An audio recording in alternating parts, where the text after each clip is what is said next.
How convenient is it? On this day, hour, minute you came across this video, these are definitely synchronicities. Welcome to Infinite Life Essence, the home of homes. Behold, for in this video we will discuss stages of the seeker's spiritual or enlightenment journey. Human seekers are those who question the mainstream activities of society to such a point that very few or no one is able to answer them. They are called names and not understood. Most of them decide to embark on a journey to search and find the truth, trusting that it is indeed out there. The motivation for this quest is a sincere desire to grasp the essence of who they are and why they were born, the meaning of life, the nature of the Creator if there is one, the essence of creation, and the essence of all life, and etc. They mostly label this as the search for the truth. It is a heartfelt exploration fueled by a genuine longing for clarity and purpose. Most of them spend years on this journey, away from society.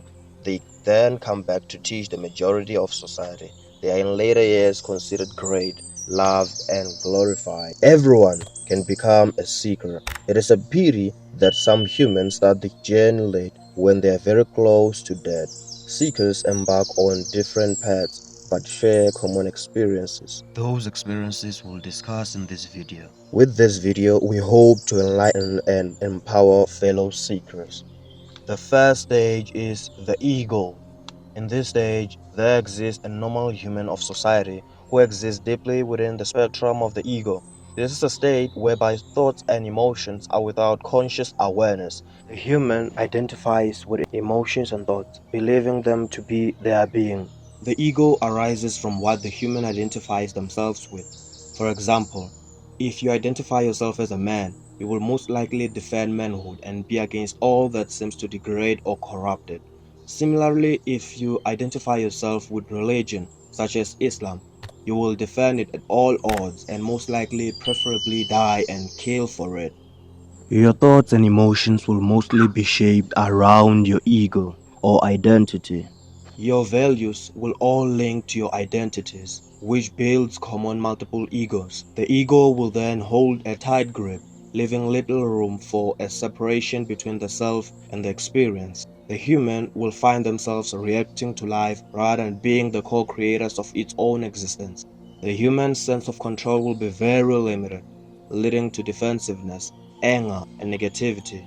The human will experience life as if it was planned to be, believing in destinies and act recklessly, refusing to take responsibility. Seeing fellow human for who they really are will be impossible, because the human perception will be limited to past experiences and future projections in the spectrum of limited human intelligence of the mind and of the normal human of society.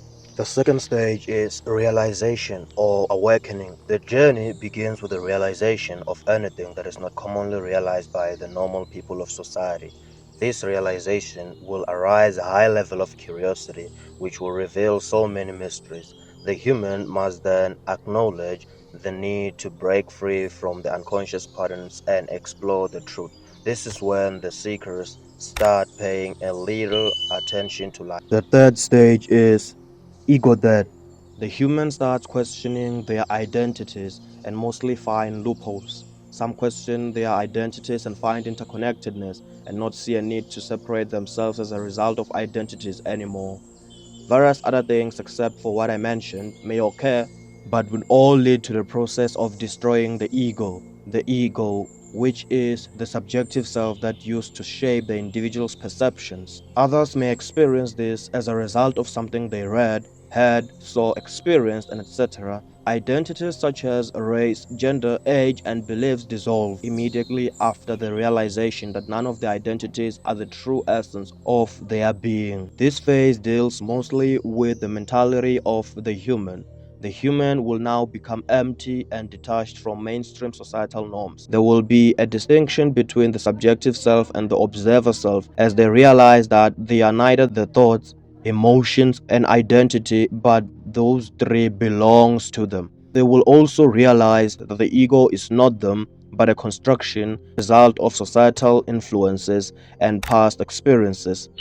A difference in the human's lenses and perspectives will occur, resulting in a deeper understanding of the self.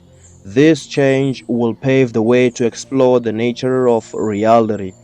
This human will be considered the crazy human of society. This human is continuously a human becoming. The fourth stage is the search. The human will finally embark on a journey to know the truth, which is in many cases the real reason why the seeker chose to embark on the enlightenment journey or the spiritual awakening journey in the first place. To know the truth, most seekers will now ask questions concerning the origins of the entire existence, including themselves. Because of the ego death, which is the previous stage, the seeker will not hesitate to turn to different sources for clarity, wisdom, and etc. They may turn to religion, history, philosophy, esotericism, and etc. The human will be very interested in spiritual leaders and start reading their works, watching videos related to their works or specifically of their works, and etc. according to their preferences to get all perspectives in answering their questions on the quest to knowing the truth. Some may also start watching videos such as this. The human will also start consciously performing recommended rituals such as meditations, prayer, or anything else related to occultism or esotericism, driven by an inner urge to know what they long to know, driven by an urge to connect to a divinity, possibly the creator or a higher power, and etc. Each insight from the rituals, spiritual leaders, books, and or videos will bring light and understanding to the seeker, adding to their current level of intelligence. This human will now be considered the emerging great or the emerging wise human, depending on their interactions with the rest of the world. This human is continuously a human becoming. The fifth stage is consciousness birth. In this stage, the human experiences change of character. This change of character will be noticed by people closer to the human. For the human to pretend to be what they're not will not be doable anymore. This is when the true self is revealed. This is mostly the self that was noticeable and observable when the human was still young and in his childhood years, most certainly from baby to toddler, right before the human was influenced by society to become what they grew up to be. This is indeed before any ego was developed. At this time, the human is likely to release all unhealthy relations and let go of any unhealthy pursuits. They will now develop an unwillingness to compromise on their desires whatsoever. Traumatic experiences often resurface to be released. High energetic frequencies arise and start allowing supernatural abilities to the seeker, such as lucid dreams and higher intuition, and etc. The human will start planning alone, planning for the future, planning the future. This human will be considered the emerging mystic or the emerging philosopher, depending on their interactions with the rest of the world. The sixth stage is balanced human. In this stage, the human becomes very well balanced in all departments of reality. They mostly follow the principle of balance without equity, a principle of the Mwena, Wevanzawu, Wakaranga. They perfectly align and be in harmony in every aspect of humanity and the rest of the world. The human starts understanding that humans are not the center of all creation. The human realizes the undeniable interconnectedness of all life and all existence. The human starts understanding the nature of limitations of all that exists and of all life. The human then understands the nature of imperfections and how they make up the infinite essence. The human then understands that all life is on its unique journey and that they are all doing the best they can with their current consciousness. The human then understands both light and dark aspects of life and how they both contribute to the richness of the human experience in their own ways. Compassion becomes the guiding principle of the human.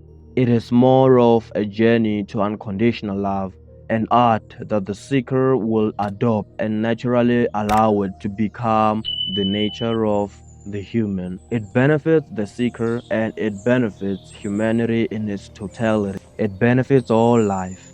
all existence. This human will be considered a leader amongst leaders.